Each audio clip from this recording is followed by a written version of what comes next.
नमस्कार साथियों, एक बार फिर से आप सभी का बहुत बहुत स्वागत है लोधर क्लासेस के बीए प्लेटफॉर्म पर। दोस्तों, आज के सेशन में हिंदी साहित्य बीए सेकेंड ईयर के हिंदी साहित्य की हिंदी गद्य साहित्य में जो है आज का सेशन हमारा होगा एक पुरस्कार कहानी पर। जी हाँ दोस्तों, पुरस्कार कहानी और इससे संबंधित महत्वपूर्ण पात्रों पर चर्चा करेंगे और साथ ही साथ इस कहानी से संबंधित महत्वपूर्ण प्रश्नोत्तरों के साथ में इस कहानी को कंप्लीट करेंगे ताकि आपके एग्जाम के लिए आपको अलग से कोई तैयारी ना करना पड़े। तो दोस्तों, आज के सेशन का पूरा हमारा जो शेड्यूल होगा वो कुछ इस प्रकार होगा कि सबसे पहले हमें इस कहानी के पूरे सारांश को अर्थात की कहानी की भूमिका को समझना है। पूरी कहानी हम यहाँ रीड नहीं करेंगे बल्कि कहानी की भूमिका पर डिस्कस करेंगे, कहानी के सारांश को समझेंगे। उस सारांश के तुरंत बाद ही हम इसके जितने भी महत्वपूर्ण प्रश्नोत्तर इस कहानी से संबंधित हो सकते हैं उन प्रश्नोत्तरों के माध्यम से हम इस कहानी को भी समझते हुए चलेंगे और जो है प्रश्नोत्तरों को भी डिस्कस करते हुए चलेंगे, जिससे कि आपके दोनों कार्य एक साथ संपन्न हो जाए। आपके एग्जाम की तैयारी भी सेशन में के साथ ही हो जाए, अलग से क्वेश्चन आंसर पढ़ने की आपको आवश्यकता ना लगे। चलिए तो शुरू करते हैं आज का सेशन। शुरू करें उससे पहले जो नए स्टूडेंट हैं उनको बता दूं कि हमारे द्वारा बीए के सभी ऑलमोस्ट लगभग सभी विषय आपके लिए इसी YouTube चैनल की प्लेलिस्ट में अवेलेबल करवा दिए गए हैं। अगर अभी तक आपने अपने जो भी सब्जेक्ट है उनको नहीं देखा है तो आप अभी जहां पर ये लेक्चर देख रहे हैं उसी की वीडियो के जो नाम है क्लास का लोधाई क्लासेस, उस पर क्लिक कीजिए। जहां से आप प्लेलिस्ट में मूव करेंगे, प्लेलिस्ट में पहुंचेंगे, प्लेलिस्ट में आप देख पाएंगे सभी विषय सभी सब्जेक्ट जो है आपको सेपरेटली मिल जाएंगे देखने को। जो आपका सब्जेक्ट है उसे क्लिक करेंगे तो सभी लेक्चर क्रम अनुसार देखने को मिल जाएंगे और सभी लेक्चरों की सभी क्लासेस की डिस्क्रिप्शन में उसके नोट्स भी अवेलेबल है, जहां से आप उन नोट्स को डाउनलोड करके और आप अपने एग्जाम की तैयारी बेहतर तरीके से कर सकते हैं। चलिए, और हाँ, सब कुछ फ्री ऑफ कॉस्ट है, कोई चार्जेस नहीं है। चलिए शुरू करते हैं अपना आज का सेशन। यदि आप निरंतर रूप से फॉलो कर रहे हैं, डेली फॉलो कर रहे हैं, तो आपको पता होगा सेकेंड यूनिट पर अभी हमारी चर्चा चल रही है जिसमें हमने उसने कहा था और पंच परमेश्वर इन दो प्रमुख कहानियों पर हम डिस्कस कर चुके हैं। का दोनों कहानी और कहानी से संबंधित जो प्रमुख प्रश्नोत्तर है उन पर भी हम डिस्कस कर चुके हैं। आज का सेशन हमारा होगा पुरस्कार कहानी पर, जो कि जय शंकर प्रसाद जी द्वारा रचित है और इसके भी महत्वपूर्ण दीर्घ प्रकृति के और लघु प्रकृति के दोनों प्रकृति के प्रश्नोत्तरों पर चर्चा हम करते हुए आज के सेशन को कंप्लीट करेंगे। उसके बाद में कल सेशन होगा हमारा कहानी वापसी पर, जो कि उषा प्रियवंदा द्वारा लिखित है। ठीक है, चलिए तो शुरू करते हैं अपना आज का सेशन। चैप्टर का कोई सारांश नहीं, मैं आपको बार बार रिपीट कर चुका हूं कि आज है ना, आज हमें कंप्लीटली सबसे पहले हम बात करेंगे कहानी के सारांश पर, उसके बाद में इसके प्रश्न उत्तरों पर डायरेक्टली मूव करेंगे। ठीक है ना, ज्यादा लेंदी सेशन नहीं होगा, एकदम बेसिक सा सेशन है, सिर्फ सुनते हुए चलिएगा, अपने आप ये सेशन कंप्लीट हो जाएगा, कोई कंफ्यूजन नहीं। और सेशन में ही आपको सारे प्रश्न उत्तर अपने आप याद होंगे। याद रखिएगा, कोई अलग से याद करने की आवश्यकता नहीं है आपको, बस फोकस्ड होकर के क्लास को देखिए, समझिए। अगर फोकस्ड होकर क्लास को आपने देखा तो आप सारे प्रश्न उत्तर यही क्लास में ही आपको याद हो जाएंगे, बाहर जाकर के कोई याद करने की जरूरत नहीं है। बस एग्जाम के टाइम पे मात्र एक बार रिवीजन मारना है आपको, जो पीडीएफ में आपको दे रहा हूं उस पीडीएफ के द्वारा, बस आपका काम आसानी से हो जाएगा। चलिए तो बात करते हैं कहानी के सारांश की, कि जो कहानी थी, जो कहानी है दोस्तों पुरस्कार, उस कहानी तो देखिए, अगर आपको कहानी पढ़नी है तो उसकी पुस्तक आपको आपकी पुस्तक में, जो कि कॉलेज की लाइब्रेरी से आप पुस्तक इशू करा सकते हैं, वहां से आप इसकी पूरी कंप्लीट कहानी को पढ़ सकते हैं। बाकी कहानी के सारांश के माध्यम से हम पूरी कहानी को ही समझ लेंगे, कहानी क्या थी एक्चुअल में, उसका सारांश क्या था, है ना। ये जो कहानी है ये जय शंकर प्रसाद जी द्वारा लिखित है, जय शंकर प्रसाद जी द्वारा लिखित कहानी है। कहानी की मुख्य जो पात्र है, मुख्य पात्र वो है मधुलिका, जो कौशल राज्य के ही एक वीर सैनिक सिंह मित्र की पुत्री है। उन्हें मुख्य पात्र आपको विशेष ख्याल रखना है, मधुलिका इस कहानी की मुख्य पात्र है और इनके पिता जो रहे हैं वो कौशल राज्य के एक वीर सैनिक सिंह मित्र रहे हैं। इनके पिता, याद रखिएगा, आगे काम आने वाला है नाम। ठीक है ना। तो इस कहानी का आरंभ एक उस दृश्य से होता है जब कौशल नरेश राज्य की परंपरा को निभाने के लिए हर वर्ष इंद्र की पूजा करते हैं। कौशल राज्य में एक ऐसी परंपरा चली जाती है कि एक समय वर्ष में एक बार एक ऐसा दिन आता है जब कौशल नरेश अर्थात कि कौशल का जो राजा होता है वो राजा इंद्र की पूजा करता है परंपरा के अनुसार। और उस परंपरा को कृषि महोत्सव के रूप में मनाया जाता है। जिस समय वो जब इंद्र की पूजा करते हैं नरेश, कौशल नरेश, उस समय उस जो उत्सव होता है उसको कृषि उत्सव के रूप में मनाया जाता है। इस उत्सव के अंतर्गत राजा अपने राज्य के किसी भी किसान की भूमि का अधिग्रहण करके उसमें एक दिन का कृषि कार्य करता है। कहने का अर्थ यह है कि एक पूरे वर्ष में एक दिन ऐसा होता है जब कृषि उत्सव के रूप में उसको मनाया जाता है। और इस उत्सव में क्या होता है कि जो कौशल के जो नरेश होते हैं, जो राजा होते हैं, वो इंद्र की पूजा करते हैं और ये पूजा परंपरा के अनुसार होती है जिस प्रकार से की चली आई होती है। और इस परंपरा के अंतर्गत कौशल नरेश अपने ही राज्य के किसी भी एक किसान की भूमि का अधिग्रहण करके उस पर खेती करते हैं एक दिन के लिए। क्लियर हुआ?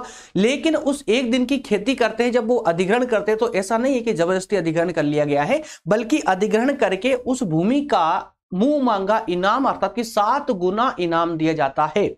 उस भूमि का जो वैल्यू होती है उस वैल्यू की 7 गुना भूमि का जो भी मूल्य होता है वो मूल्य दिया जाता है।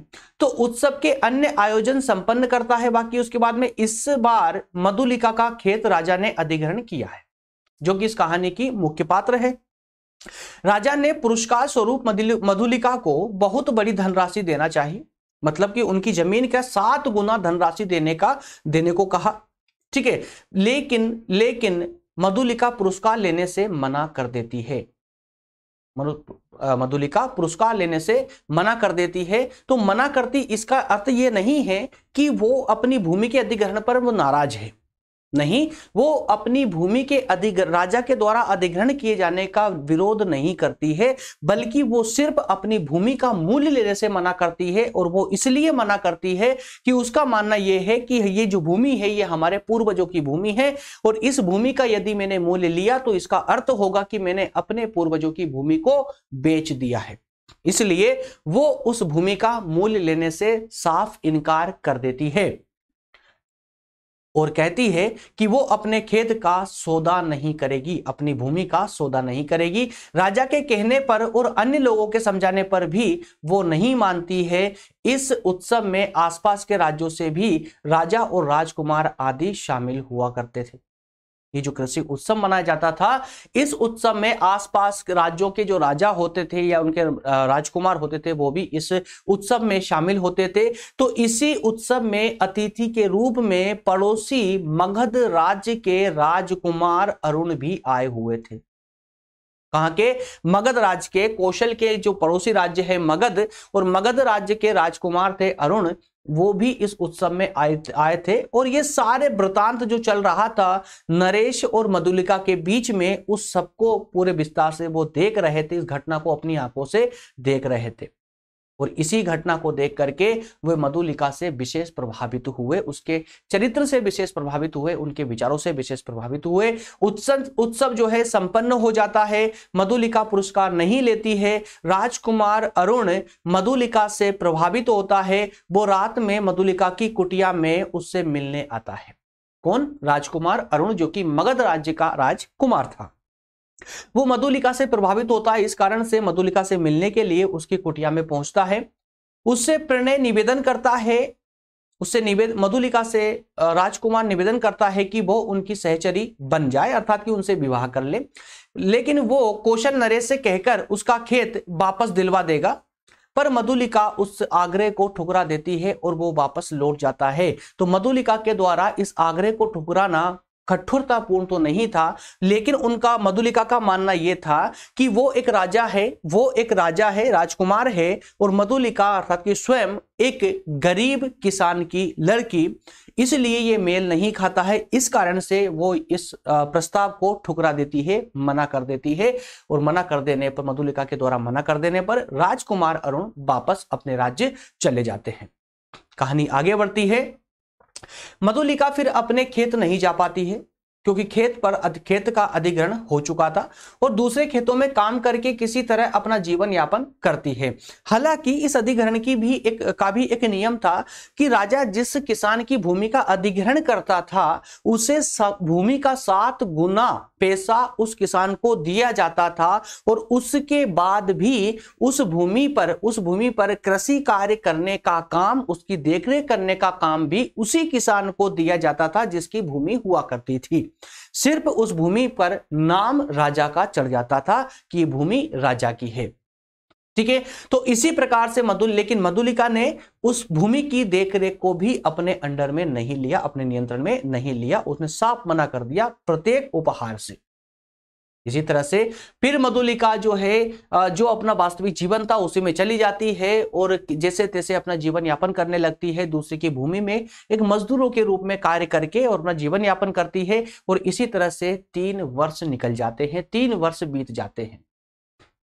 अब मधुलिका जो है अब आर्थिक संकट से चारों ओर से घिर जाती है, आर्थिक संकटों से घिर जाती है, उसकी स्थिति बहुत ही जर्जर हो जाती है। उसे राजकुमार अरुण की बात याद आती है, उसके द्वारा दिया गया प्रस्ताव याद आता है और मनी मन वो मुस्कुराती है और राजकुमार को जो है याद करती है और याद करते हुए जो है वो अपनी कुटिया में जाकर के आराम करती है।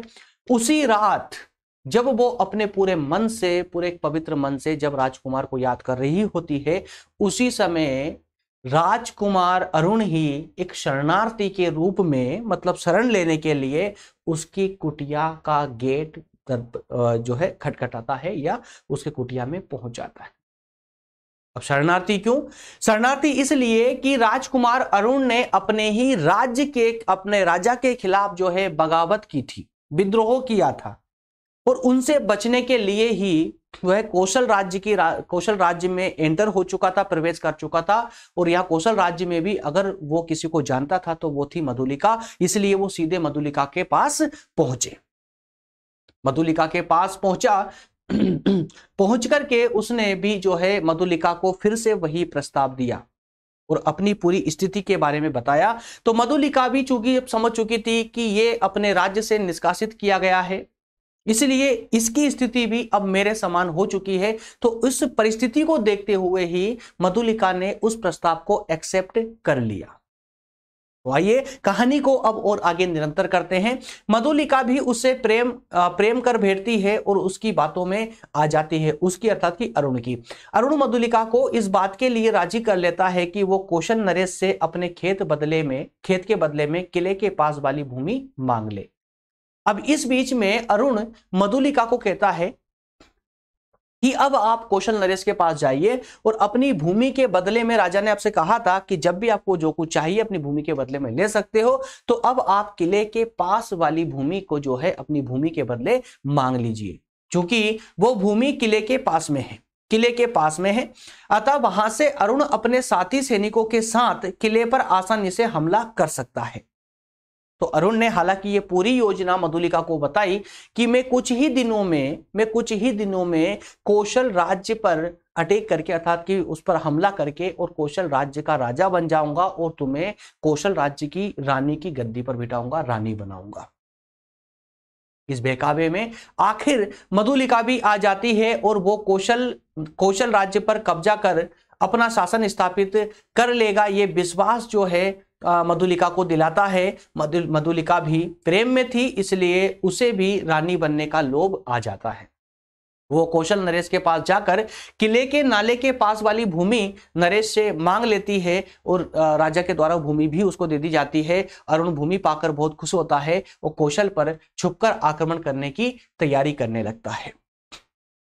इसी बीच जबकि मधुलिका अरुण का पूरा साथ दे रही थी, लेकिन चूंकि मधुलिका के पिता एक वीर सैनिक थे और उन्होंने अपना पूरा जीवन कौशल की सुरक्षा में लगा दिया था, कौशल राज्य की सुरक्षा में लगा दिया था, तो पुत्री कैसे रह सकती थी। हालांकि परिस्थितियों के वशीभूत होकर के उसने अरुण का साथ जरूर दिया, लेकिन जैसे भूमि मिली और जैसे ही अरुण अब आक्रमण की तैयारी करने लगा, उसी के साथ में अब मधुलिका का मन व्याकुल होने लगा कि वो क्या कर रही है। वो अपने राज्य के साथ गद्दारी कर रही है। कहां उसने अपनी ईमानदारी और सम्मान के खातिर अपने खेत के बदले राजा से कुछ भी नहीं लिया, और अब वो राज्य के एक शत्रु को पनाह देने के लिए राजा की ही भूमि का उपयोग कर रही है और राज्य पर आक्रमण करने वाले का साथ दे रही है। उसके पिता ने राज्य की रक्षा के लिए अपने प्राण त्याग दिए थे और वो राज्य के साथ विश्वासघात कर रही है। उसकी अंतरात्मा उसे धिक्कारती है और वो राजा को सारी बातें बता देती है। मधुलिका राजा को सारी बातें बता देती है कि पड़ोसी राज्य मगध का विद्रोही राजकुमार अरुण कौशल पर आक्रमण करने की योजना बना रहा है। बस इतना सुनना बाकी था कि राजा शीघ्र अपनी तैयारी करते हैं और अरुण को पकड़ लेते हैं और अरुण को मृत्यु दंड दिया जाता है। राजा मधुलिका की प्रशंसा फिर से एक बार, क्योंकि एक बार तो जब उसने पुरस्कार लेने से मना किया था उस समय करते थे, और दूसरी बार राजा ने फिर से मधुलिका की प्रशंसा करते हुए मधुलिका को पुरस्कार मांगने को कहा। पर इस बार मधुलिका ने पुरस्कार जरूर मांगा। खेत के समय पुरस्कार नहीं लिया, लेकिन इस बार मधुलिका को पुरस्कार जैसे ही मांगने को कहा तो मधुलिका ने बिना बिल्कुल रुके और बिल्कुल सटीक शब्दों में अपने लिए पुरस्कार मांगा, और पुरस्कार में उसने अपने लिए मृत्युदंड मांगा। क्या मांगा दोस्तों? मृत्युदंड मांगा। मृत्युदंड मांगते हुए वह अरुण के पास जाकर के खड़ी हो जाती है। संभवतः मृत्युदंड मांगने के बाद में जो है उसने दोनों ही प्रकार के अपने कर्तव्यों का निर्वाह किया था। एक तरफ राज्य के प्रति देश प्रेम का फर्ज उसने निभाया, और दूसरी ओर अपने प्रेम का कर्तव्य भी उसने प्राण दंड मांग करके राजा से और अपने प्रेम को भी बिल्कुल सही रूप में उसने जो है उसको भी निभाया, या उसकी प्रेम की जिम्मेदारी भी उसने अपने कंधों पर उठाई, उसको निभाया। ठीक है, तो ये कहानी का समापन बस यहीं पर हो जाता है दोस्तों। उसके मधुलिका के द्वारा पुरस्कार में मृत्युदंड मांगने के साथ ही कहानी का समापन हो जाता है। ठीक है, तो ये छोटा सा एक सारांश था इस पूरी कहानी का।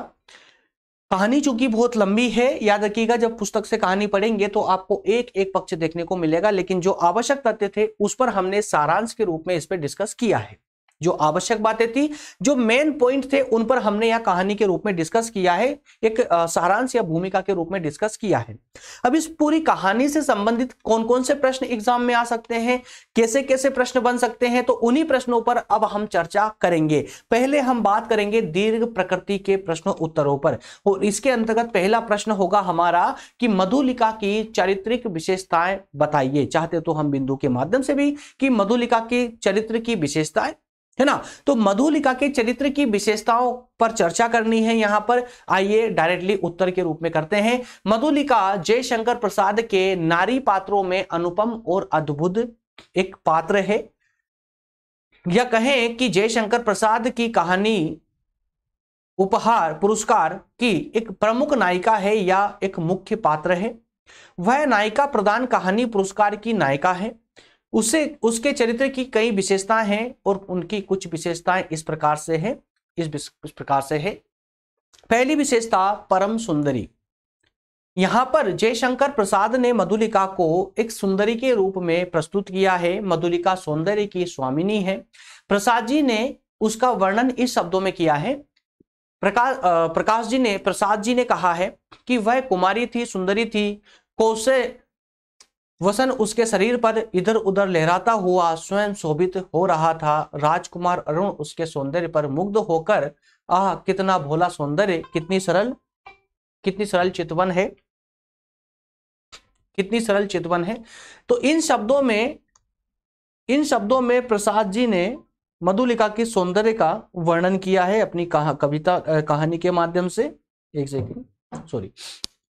तो देखिए, मधुलिका के चरित्र का वर्णन या चरित्र की विशेषता है। तो चरित्र की विशेषताओं में कुछ बिंदु आपको लिखने होंगे, जिनमें से एक है परम सुंदरी, अर्थात की सौंदर्यपूर्ण एक कैरेक्टर है, अर्थात कि एक पात्र है इस कहानी का, और वो है मधुलिका।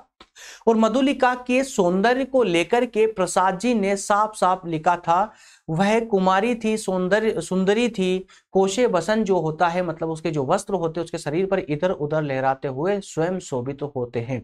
राजकुमार अरुण उसके सौंदर्य पर मुग्ध होकर कहता है, वाह कितना भोला सौंदर्य है, कितनी सरल चितवन है। अर्थात कि ये जो शब्द प्रसाद जी के द्वारा कहानी में लिखित है, उल्लेखित है, ये शब्द मधुलिका के सौंदर्य को उजागर करते हैं। इस प्रकार से परम सुंदरी के रूप में भी जो है इनकी एक विशेष चारित्रिक विशेषताएं रही है। अन्य विशेषताओं की बात करें इनके चरित्र की, तो स्वाभिमानिनी और निर्भीक। स्वाभिमान उनके पिता के द्वारा उनको विरासत में मिला और निर्भीक थी। कहानी में संपूर्ण जगह, हर जगह वो निर्भीक रूप में ही बिना डरे, बिना डर के अपने प्रत्येक भाव को उजागर करते हुए प्रतीत होती है। प्रत्येक कहानी, इस कहानी के माध्यम से प्रत्येक स्थान पर मधुलिका स्वाभिमानिनी है। वह पूर्वजों की भूमिका मूल्य स्वीकार नहीं करती है। क्यों? क्योंकि उसके अंदर स्वाभिमान है। वो मानती है कि भूमि का मूल्य लेना अर्थात कि पूर्वजों की भूमि का सौदा कर देना, और पूर्वजों की भूमि का सौदा कर देना अर्थात कि पूर्वजों की भावनाओं का या पूर्वजों का ही सौदा कर देना उसके मन में रहता है। इस कारण से वह उस भूमि का मूल्य स्वीकार नहीं करती है और उसी भूमि से अपना गुजारा करती है। मधुलिका निर्भीक है। वह महाराज और उसके मंत्री से स्पष्ट शब्दों में कहती है, राजकीय रक्षण की अधिकारी तो सारी प्रजा और मंत्रीवर है। राजकीय रक्षण की, जब भूमि के बदले उसको राजकीय रक्षण देने की बात कही गई, तो उस समय वो राजा और मंत्री से एक साथ कहती है कि राजकीय रक्षण की अधिकारी तो पूरी प्रजा है, पूरे राज्य की प्रजा है। मंत्रीवर महाराज को भूमि समर्पण करने में तो मेरा कोई विरोध ना था और ना कभी होगा, परंतु मूल्य स्वीकार करना संभव नहीं है। मतलब यहां पर उनकी निर्भीकता दिखती है, जहां बिना डरे वो राजा और मंत्री से स्पष्ट शब्दों में कहती है कि मैं भूमि का अधिग्रहण करने की विरोधी नहीं हूं, विरोध नहीं करती हूं, लेकिन भूमि का मूल्य में स्वीकार नहीं करूंगी। क्यों? क्योंकि ये मेरे पूर्वजों की भूमि है। तो यहां पर इस वाक्य में जो है उसका स्वाभिमान भी नजर आता है और उनके जो निर्भीकता थी उनके व्यक्तित्व की, वो भी परिलक्षित होती है। क्लियर है? इसी प्रकार से अन्य विशेषताओं की बात करें तो एक आदर्श प्रेमिका के रूप में भी ये चरित्र या कहें कि ये पात्र नजर आता है। मधुलिका आदर्श प्रेमिका है। वह अरुण के प्रेम प्रस्ताव को चतुराई से अस्वीकार कर देती है। दूसरी बार उसको मगध से निर्वासित जान करके किसको? अरुण को मगध से निर्वासित जान करके अपने समान मानकर, चूंकि अब अरुण भी मधुलिका के समान ही था, एक सामान्य व्यक्ति, तो उसे सामान्य अपने समान मान करके उसका प्रेम प्रस्ताव स्वीकार कर लेती है। प्रेम के पागलपन में वह स्वदेश के विरुद्ध अरुण का साथ देती है, परंतु शीघ्र ही संभल भी जाती है। वह स्वदेश को विदेशों के हाथ में जाने से बचा लेती है, परंतु अरुण को प्राणदंड मिलने पर अपने लिए भी वह प्राणदंड मांग करके अपने पवित्र प्रेम का परिचय देती है। द्वंद्वपूर्ण मधुलिका का मन देश प्रेम और अरुण से प्रेम के बीच द्वंद्व करता जान पड़ता है।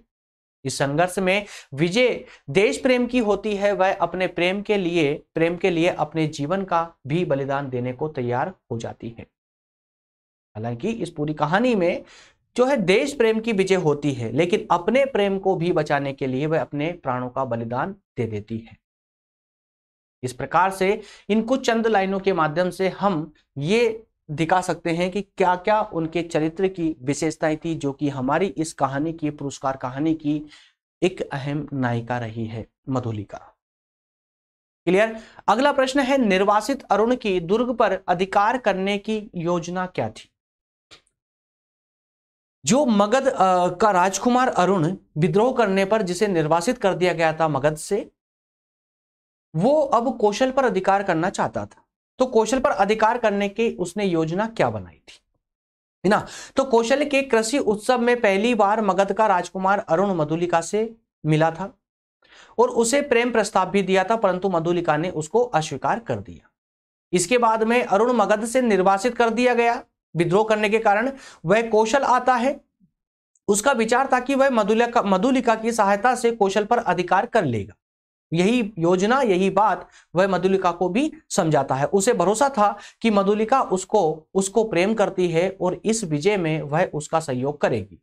अपनी योजना के अनुसार उसने मधुलिका को अपने प्रेम का वास्ता देकर अपनी योजना के बारे में बताया। वह जानता था कि कौशल राज्य कमजोर हो चुका है, कमजोर हो चुका है, क्योंकि कौशल राज्य के उस समय कौशल राज्य के जो मंत्री थे, सेनापति थे, वो पड़ोसी जो भी विद्रोही थे उनका दमन करने के लिए, जिस दस्युओं का दमन करने के लिए नगर से बाहर चले गए थे। तो यहां पर विशेष सिक्योरिटी नहीं थी राज्य में, इस कारण से वो राज्य फिलहाल के समय में कमजोर था।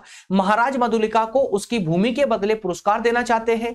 उसने मधुलिका से कहा कि श्रावस्ती दुर्ग के दक्षिण के नाले के पास, श्रावस्ती दुर्ग के दक्षिण के नाले के पास की जो भूमि है, महाराज से अपने खेत के बदले में मांग ले। उसके कहने पर मधुलिका ने वह भूमि महाराज से ले ली। अब अरुण ने रात के समय में उस और दुर्ग पर आक्रमण करके उस पर अधिकार करने की बात मधुलिका को समझाई और प्रभात होते ही उसे कौशल राज्य के सिंहासन पर बैठाने का वादा किया। परंतु मधुलिका को यह उचित नहीं लगा। उसके मन में देश प्रेम का भाव प्रबल था। उसने उसकी योजना कौशल के सेनापति को बता दी और अरुण को बंदी बना लिया गया। क्लियर है? इस प्रकार से उसकी जो योजना थी वो वहीं ध्वस्त हो जाती है मधुलिका की सहायता से। अगला प्रश्न है, मधुलिका स्वदेश की रक्षार्थ प्राण देने वाले वीर पिता की पुत्री थी। वे कौन सी परिस्थितियां थी जिनके कारण वह स्वदेश के विरुद्ध अरुण की सहायता के लिए तैयार हुई? प्रश्न का सिंपल सा भाव है कि मधुलिका जो है एक वीर सेनापति की पुत्री रही थी, लेकिन उसके बावजूद ऐसी कौन सी परिस्थितियों ने मधुलिका को घेर लिया था जिन परिस्थितियों के कारण वह अरुण की सहायता जो है देश विरोध में होकर भी करने को तैयार हो चुकी थी। अब तक की कहानी के माध्यम से आप उस सारी बातों को समझ चुके हैं, लेकिन प्रत्येक प्रश्न में रिपीटेशन होगा ही होगा, रिपीटेशन, क्योंकि प्रश्न का आंसर आपको एक नए सिरे से लिख करके उसको अंतिम चरण तक पहुंचाना होता है। और इसीलिए मैंने ज्यादा कहानी पर ज्यादा समय व्यतीत नहीं किया, ज्यादा समय नहीं दिया है, क्योंकि इन प्रश्नों के माध्यम से भी आप पूरी कहानी को समझ सकते हैं। हर एक प्रश्न अपनी अलग ही स्टोरी यहां बयां कर रहा है। ठीक है, चलिए, तो ऐसी कौन सी परिस्थितियां थी, आइए तो उन परिस्थितियों के बारे में चर्चा करते हैं। मधुलिका के पिता देशप्रेमी थे। उन्होंने अपने प्राण ही देश की सेवा में अर्पण कर दिए। मधुलिका के मन में भी अपने देश के प्रति प्रेम कम नहीं था, वह स्वाभिमानिनी थी। उसने राज्य का अनुग्रह स्वीकार नहीं किया, अर्थात कि राज्य के द्वारा जो पुरस्कार दिया जा रहा था उसको स्वीकार नहीं किया। अपने श्रम से जो मिलता वह उसी से गुजारा करती थी। मधुलिका अकेली मधुक वृक्ष के नीचे अपनी जर्जर पर्णकुटी है ना झोपड़ी में रहती थी। निर्धनता और अकेलेपन की पीड़ा से उसे निरंतर सताती थी या बहुत परेशान हो चुकी थी। जर्जर झोपड़ी से शीतकाल की रात में वर्षा का पानी टपकता और वह ठिठुर सिकुड़ कर एक ओर बैठ जाती। ओढ़ने को भी उसके पास वस्त्र अर्थात कुछ नहीं था। तभी द्वार पर अरुण उपस्थित हो जाता है। जब निर्वासित होकर के आता है तभी द्वार पर अरुण उपस्थित हो जाता है। अपनी विपन्न दशा में मधुलिका अरुण के प्रस्ताव का स्मरण कर रही थी और उसी समय अवसर का लाभ उठा करके अरुण ने उसे देशद्रोह के लिए प्रेरित किया। अपनी पूरी योजना मधुलिका को समझाई और प्रेम का वास्ता दिया और इसी में अपनी निर्धनता और अकेलेपन की पीड़ा से मुक्ति पाने की आशा में मधुलिका का पैर थोड़ा सा फिसल जाता है। वह स्वदेश प्रेम के पथ पर दृढ़ता से खड़ी नहीं रह पाती है। उपर्युक्त परिस्थितियों में वह अरुण की योजना की सहयोगिनी बन जाती है और अपने मन की दुर्बलता पर उसने शीघ्र ही काबू पा लिया। इतना कुछ हुआ, लेकिन अपने मन के अंदर जो दुर्बलता आई थी उस दुर्बलता को देखिए। ये चरित्र जो है पूर्णतः देशद्रोही या दुर्बल तब कहलाता जब वो अंतिम रूप से जो है देशद्रोही करती या अंतिम रूप से जो उसके अंदर दुर्बलता आई थी, उसका मन जब दुर्बल हुआ था, कमजोर हुआ था, उस मन को हराती नहीं या दुर्बलता को समाप्त नहीं करती, लेकिन उसने अगले ही क्षण अपने मन की दुर्बलता को समाप्त किया और देश प्रेम को साबित करते हुए जो अरुण था उसकी सारी कहानी को अपने एक मंत्री के माध्यम से राजा तक उस बात को पहुंचाया और अरुण को जो है बंदी बनवा दिया। ठीक है, तो ये कुछ विशेष परिस्थितियां थी, है ना, जिन परिस्थितियों से वशीभूत होकर या परेशान होकर के ही मधुलिका ने ये कदम उठाया था, लेकिन बहुत जल्दी संभल भी गई। अगला प्रश्न है, पुरस्कार कहानी से हमें क्या शिक्षा मिलती है? पुरस्कार कहानी से जो हमें मेन शिक्षा मिलती है उसी पर चर्चा करता हूं, क्योंकि कहानी में काफी रिपीटेशन हो चुका है। मनुष्य को अपने देश से प्रेम करना चाहिए, स्वदेश के हित में अपने व्यक्तिगत सुख दुख या अपने व्यक्तिगत लाभ को नहीं देखना चाहिए, यहां तक कि अपने सुख दुख प्रेम आदि को भी देश प्रेम या देश हित के लिए त्याग देने में ही भलाई है। व्यक्ति से देश बड़ा होता है। किसी प्रलोभन में पड़कर स्वदेश के विरुद्ध, अपने देश के विरुद्ध कोई भी काम नहीं करना चाहिए। और इस पूरी कहानी से हमें यही शिक्षा मिलती है। क्लियर? अगला प्रश्न है, मधुलिका ने अरुण के साथ ही अपने लिए भी प्राण दंड मांगे थे। क्या मधुलिका के द्वारा ऐसा कदम उठाना या प्राण दंड मांगना क्या उचित था या अनुचित था? इसमें आपको अपनी राय रखनी है। भावनाओं को जरा दबा के रखना, जो सटीक है, जो सत्य है, वही यहां पर आपको उत्तर में लिखना होगा। तो इसका एक सटीक उत्तर मैं आप के लिए बना करके लेके आया हूं। मधुलिका अरुण से प्रेम करती थी। अपने प्रेम के वशीभूत होकर वह अपने देश के विरुद्ध उसका साथ दे रही थी, परंतु उसका हृदय देश प्रेम के महान विचारों से भरा हुआ था। उसको अपनी भूल का बहुत जल्दी पता चल जाता है और उसने अरुण की योजना सेनापति के समक्ष रख देती है। अरुण बंदी बना लिया जाता है। महाराज ने उसको प्राण दंड देने की स्वीकृति दी। किसको? अरुण को। मधुलिका से राजा ने पुरस्कार मांगने के लिए कहा, क्योंकि उसने पूरी योजना को बताया था मधुलिका ने, तो उसने उचित समय पर सूचना देकर दुर्ग का पतन रोका था। इसलिए राजा ने मधुलिका से कहा कि आप जो चाहे पुरस्कार मांग सकती है। राजा के द्वारा बहुत कहने पर मधुलिका ने अपने लिए पुरस्कार में प्राण दंड मांगे और बंदी अरुण के पास जाकर के खड़ी हो जाती है। अपने लिए प्राण दंड की याचना अनुचित नहीं थी। अपने लिए प्राण दंड की याचना अनुचित नहीं थी। अरुण अपराधी था, तो उसका साथ देने के कारण अब मधुलिका भी अपराधी बन चुकी थी। वह अपने मन में अपराध का बोध अनुभव कर रही थी। संभवतः अगर वह प्राण दंड नहीं भी मांगती तो उसका, मधुलिका का बचा हुआ जीवन इसी संघर्ष में, इसी मानसिक संघर्ष में व्यतीत हो जाता और वो परेशान हो जाती। वो संभवतः इस बीच अपने प्राण भी त्याग देती। वो क्यों? क्योंकि वो एक देशभक्त पिता की पुत्री थी और मधुलिका के मन में भी देश प्रेम कोई कम नहीं था। इसी कारण से अतः प्राण दंड की याचना करना उचित ही कहा जाएगा। मधुलिका ने देश प्रेम के लिए अपने प्रेम की बलि दी। अब उसने सामने अपने प्रेम को सच्चा सिद्ध करने की चुनौती थी उसके सामने। उसने इसे स्वीकार किया और अपने प्रेम के लिए आत्मोत्सर्ग करने का निश्चय कर लिया, प्राण त्यागने का निश्चय कर लिया। इस दृष्टि से भी अपने लिए राजा से प्राण दंड की याचना करना तर्कसंगत ही कहा जाएगा। क्लियर है? तर्कसंगत ही कहा जाएगा, अर्थात कि उचित ही कहा जाएगा। चलिए अगला प्रश्न होगा अब आपका लघुत्तरीय प्रश्न उत्तर। ठीक है, तो दीर्घ प्रकृति के हमने इस कहानी से संबंधित 6 प्रश्नोत्तरों पर चर्चा की है। इसके बाद में कोई प्रश्न आपको इस कहानी पर नहीं पढ़ना है दोस्तों। दीर्घ प्रकृति की कोई प्रश्नोत्तर नहीं पढ़ना है। और ये इतने प्रश्नोत्तर भी देने का मेरा रीजन यही है ताकि आप कहानी का पूरा एक सार समझ आ जाए। अलग अलग टुकड़ों में आपको कुछ भी पढ़ने की जरूरत ना पड़े, है ना। व्याख्या वगैरह ये सब अलग अलग पढ़ने की जरूरत नहीं पड़ना चाहिए। इसी कारण से मैंने कहानी के सारांश के पर एक छोटी सी चर्चा करते हुए प्रश्नोत्तरों पर विस्तार से बात की है, ताकि आपको ये पूरा पाठ, पूरी कहानी समझ आए। एक बार पूरी कहानी समझ आ गई ना, तो आप उसकी व्याख्या भी कर पाओगे। संदर्भ प्रसंग के साथ में उसकी व्याख्या करने में भी आप लोग हिचकिचाओगे नहीं।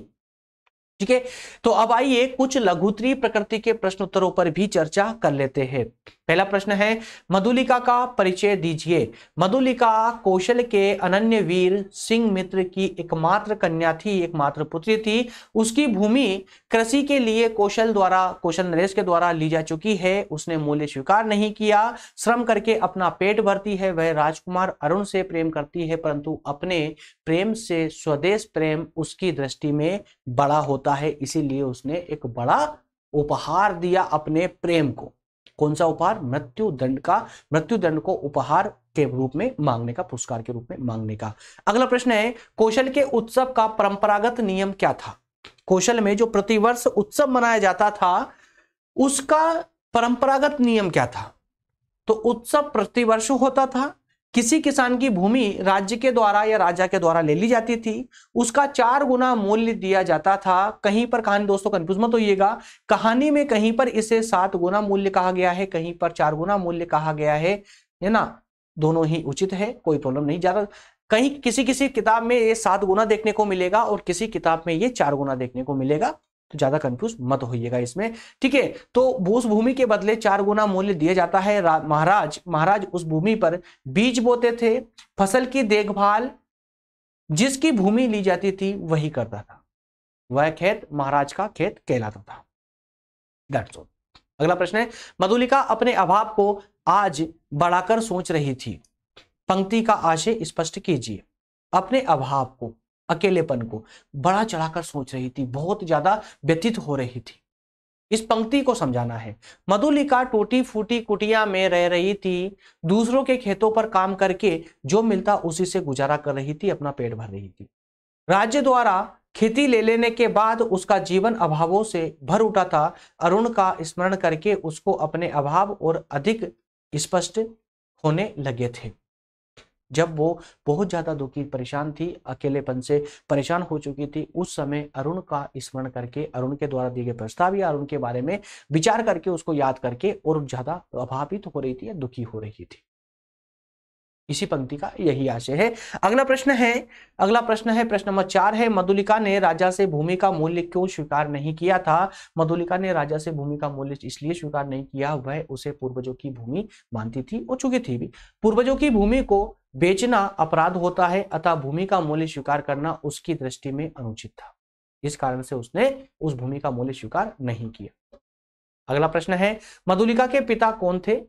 उन्होंने क्या कार्य किया था? मधुलिका के पिता कौशल राज्य के एक वीर सैनिक थे, सिंहमित्र, ठीक है। सिंहमित्र जो है मधुलिका के पिता थे, वह कौशल के अप्रतिम वीर थे या वीर सैनिक थे। मगध से कौशल की रक्षा के लिए उन्होंने युद्ध किया था, मगध से कौशल की रक्षा के लिए उन्होंने युद्ध किया था, है ना। और यहां पर एक उल्टा ही रूप देखने को मिला है। मगध से युद्ध करते हुए पिता अपनी जो है अपनी आहुति दे देते हैं कौशल की रक्षा करने के लिए, कौशल राज्य की रक्षा करने के लिए। और यहाँ पुत्री मगध के ही एक राजकुमार जो कि है ना अरुण उसका प्रेमी था, उसे प्रेम कर बैठती है और कौशल राज्य से गद्दारी करने का सोचती है। हालांकि आगे चलकर कहानी पलट जाती है।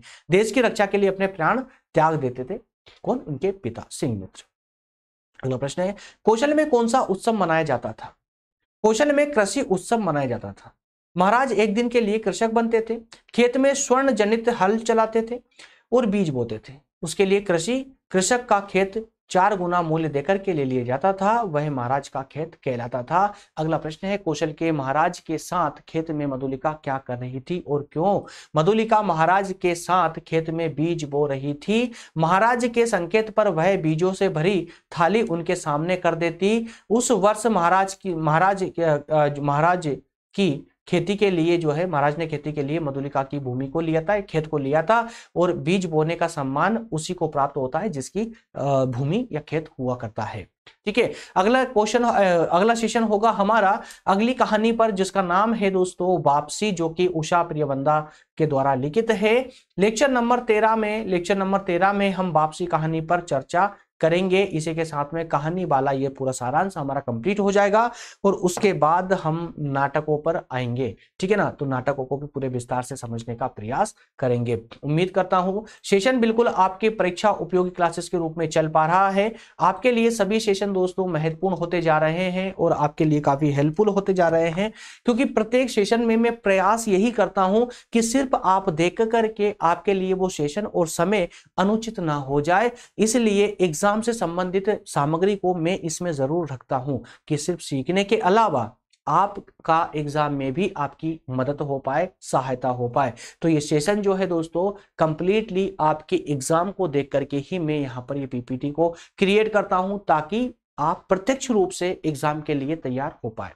ठीक है, मिलते हैं नेक्स्ट सेशन में। और हाँ, जो भी स्टूडेंट नए हैं वो जो जुड़ना चाहते हैं परमानेंटली हमारे साथ में फ्री ऑफ कॉस्ट बिना कोई चार्ज दिए, तो आप व्हाट्सएप ग्रुप पर कांटेक्ट कर सकते हैं, टेलीग्राम ग्रुप पर कांटेक्ट कर सकते हैं। दोनों ग्रुप को अगर आप ज्वाइन कर लेते हैं तो आप निरंतर रूप से आप हमारे साथ जुड़ जाते हैं लाइफ टाइम दोस्तों, जस्ट लाइक कि फर्स्ट सेकंड थर्ड ईयर सभी सेशन आपके लिए फ्री ऑफ कॉस्ट रहेंगे। ग्रुप पर प्रॉपर तरीके से आपको लिंक मिल पाएगी। नेक्स्ट वीक से सभी क्लासेस हमारी लाइव होने जा रही है। जितने भी सेशन हो रहे हैं BA first second third year के सभी सेशन आपको लाइव मिलेंगे, जिससे कि आपके सभी doubt hand to hand clear हो जाएंगे। चलिए मिलते हैं नेक्स्ट सेशन में। Thank you so much.